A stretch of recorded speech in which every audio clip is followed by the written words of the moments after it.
একটা কথা মনে হয় এইটাই, যে কাজ আপনি পারবেন, মানুষ হিসাবে যে কাজ মানুষ পারবে, সে কাজ আল্লাহ করে দেবেন আপনাকে। কারণ আপনাকে তাহলে বানাইছে কেন? এই যে আমরা দোয়া করি, ইয়া আল্লাহ ইহুদিদের হাত ভেঙে দাও, পা ভেঙে দাও, হ্যাঁ, ওটা তো আপনি বলতে পারেন না।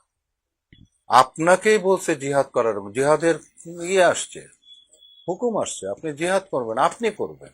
দুনিয়ার দায়িত্ব আপনার উপরে দেওয়া হয়েছে, আপনি করবেন। অন্যায় যেখানে আছে সেটার প্রতিবাদ আপনাকে করতে হবে, আপনাকে করতে হবে।